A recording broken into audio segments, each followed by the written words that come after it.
Hey y'all, I talked about this in one of my weekend updates. I wanted to kind of talk about what I carry on me and things I carry around me. I kind of think of preparedness as a series of layers. And there are things that you really want to have on you. There's things you want to have kind of with you. And I'm not talking about like save your life stuff. I'm talking about more what you need on a day-to-day basis, things like cell phone chargers, things like that. And then when I talk about the go bag, that's could be life-saving things or certainly things that'll make a big difference in your life. And how close each of those things are to you and when they get broken out. Every day, a lot, probably not so much, if that makes sense. So first I'm going to talk about EDC, and I want to talk about permissive environment EDC, less permissive environment EDC, and maybe I'll even go into non-permissive environment EDC, but we'll talk about that first. And this video is really going to focus on that EDC part.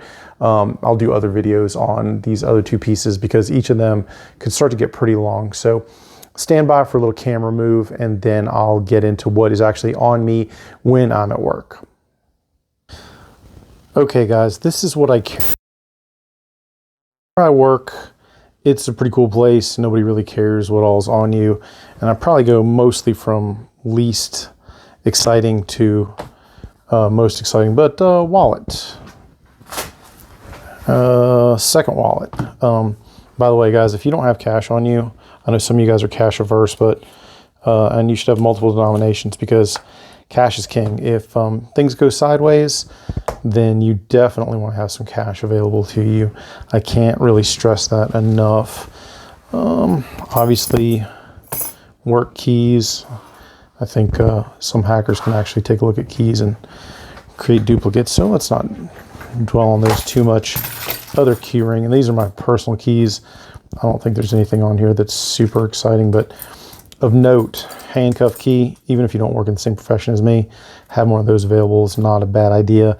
Although some people might get some ideas about you if they see that on you, but it is what it is. Optic tool, aim point, and some others. So this is not a bad thing. Kind of a little mini multi-tool. I don't get a lot of use out of this. It may or may not stay with me.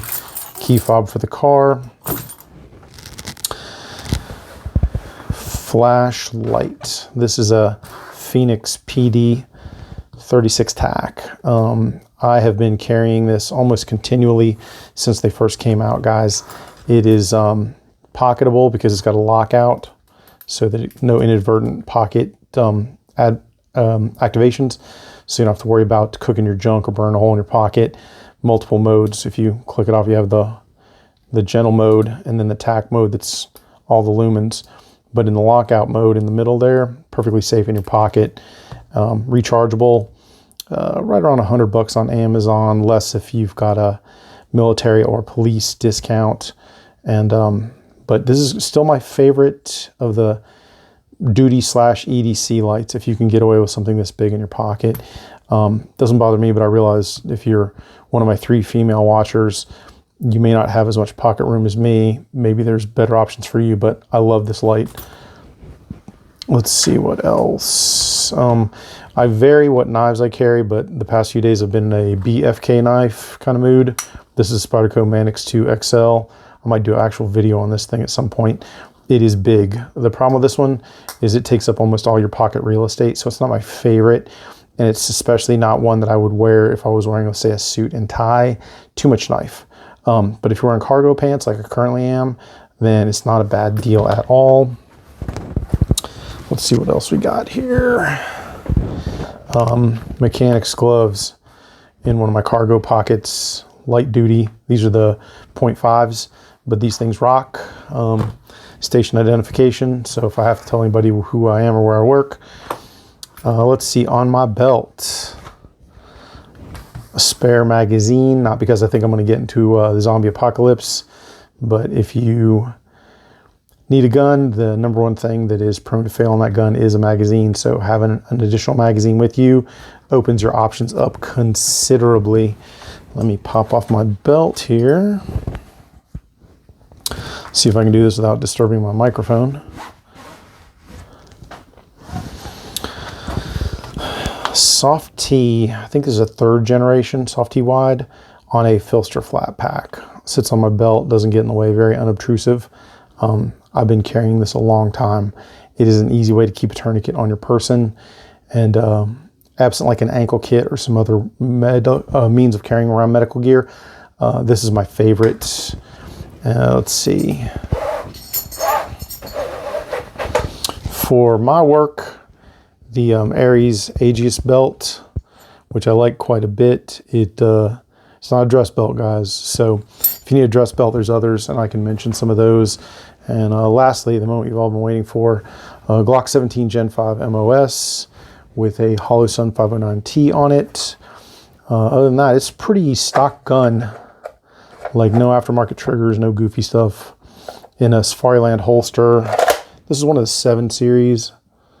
I don't remember the exact model. Their numbering and nomenclature kind of drives me fiddy. But this is not a bad holster. Was it say 7? You can see it there, and I'm drawing a blank. Can't really see it too good. 7 something RDS. So, like the holster, nothing about this screams covert, guys. Like, I'm in a workplace where they don't care if you have a gun on you. They don't care if you have a knife on you. They don't care if you have spare magazines on you. Like, nobody bats an eye at any of this. So, but because of this, it's really easy for me to carry what I need to carry at work, and that's why I carry this at work. I don't walk around with this level of hardware on me when I am not at work. And by the way, this gun is indeed 100% loaded, so that's why I'm not monkeying with it or anything like that. But that's my at work, very permissive environment. Nobody cares. EDC. Stand by and I'll talk to you about what I wear around when I'm not at work. Okay, guys, for our less permissive environment, not non-permissive, but less permissive, you're not going to get patted down. You're not going through a metal detector.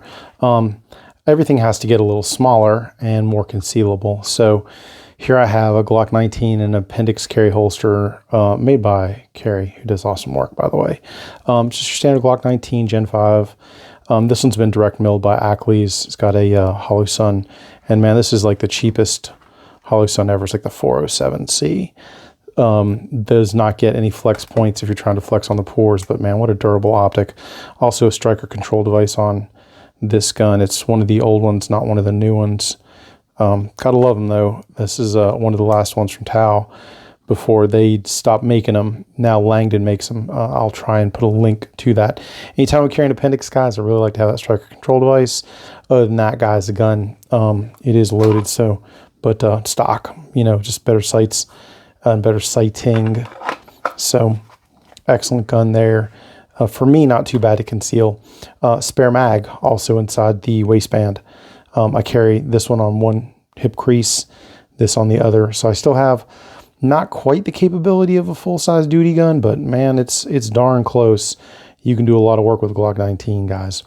In addition, knives. I need to kind of scale back a little bit when I'm working in a less permissive environment, and probably your easiest choice is the Benchmade Bailout. This weighs less than 2 ounces, still has a 3-inch blade, S30V. You could put this on suit pants, you could put this on gym shorts. The pocket clip is super deep carry, so it doesn't stick out really big. So you could do way worse than that. If you want a similar size knife with just a little more capability, the Bailout I like quite a bit. But it is friggin' 220, 230 bucks. And for that extra price, you're getting a higher end steel. You're getting a glass breaker. But the Bailout itself, the Bugout itself, this one will do you fine, guys. So if you need a really lightweight knife that'll fit in almost any pocket or waistband or whatever, that one doesn't suck. And lastly, for the flashlight, if you can't or don't want to stick a huge monstrous flashlight in your pocket, the Streamlight, rechargeable, I forget the model number, I'll link to it, but man, it's a USB rechargeable. You just freaking plug it in and recharge it up. And it puts out, for its size, guys, surprising. There's low and then there's high. Surprising amount of light. Now, this is not going to take the place of a full tactical flashlight, but, you know, maybe you don't need it all the time. So this is really what my, I guess, less permissive environment carry starts to look like. Always there's going to be a phone, there's going to be a watch. I'm one of those watch kids. So, you know, not radically crazy. If your wardrobe doesn't allow you to carry something like this, maybe you go smaller, maybe SIG P365 or Glock 43. You do have options. I can get away with this under a hoodie or either under a untucked button down. I can totally get away with this gun with nobody the wiser. So that's me. I don't know that it's going to work for you like in gym shorts and a t-shirt, especially if you're wearing really skinny stuff, or skinny pants for that matter. But, you know, I'm old and cranky, so I don't really care as much about that. In addition, guys, the belt that I usually carry all this on is Appendix IWB specific belt. Mine's one of the Warrior Poet ones, I think Blue Alpha. But I think Tenacore's got a new one that is highly regarded. I haven't had a chance to play with it yet. Whenever I'm carrying inside the waistband, especially Appendix, I actually want a belt with more flex in most parts, except for a little bit of rigidity on the front. Then it does not feel like I'm trying to clamp stuff to me with a hose clamp or something equally rigid. So that's the difference between the permissive carry and the less permissive carry. Now, if we start to talk about non-permissive, then you know, all these things start to go away, and then maybe I'm down to a flashlight, and if you've got like a metal pin that doesn't scream too tactical, maybe that's your I have to go through a metal detector kind of lifestyle. I've never seen anybody get turned away anywhere with a flashlight. I've never seen anybody get turned away anywhere with med gear, even TSA. They don't seem to care about that stuff. Everything else, as I'm sure you're doubtless aware, they would be more than happy to confiscate from you. So you got to know where you're going. You got to know what time it is. One last question, completely off topic. Do you guys like the gray background? I don't know if I like this better or worse than the AR-15 cleaning mat. I'm still trying to decide, but just a question. That's it for my less permissive portion. So on to the conclusion. Okay, guys, that covers the first layer, like what I carry on me.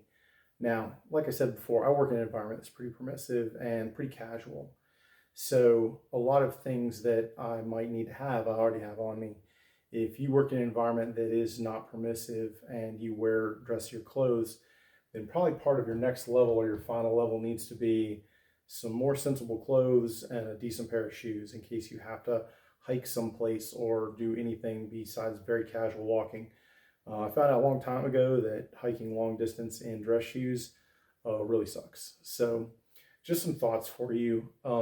Next, I'm going to talk about what else I carry kind of with me, but not directly on me at all times to kind of help me out during my day, things that I think are important to have. And lastly, we'll talk about that go bag, which is kind of the bag for when things go sideways. But that's the first in the series. I don't want to turn this into a giant everything video. I don't want to be pejorative, nothing fancy, but man, his videos get long. I'm not trying to copy his style. So that's it for now, guys. Look out for the next video. Thanks as always for your support.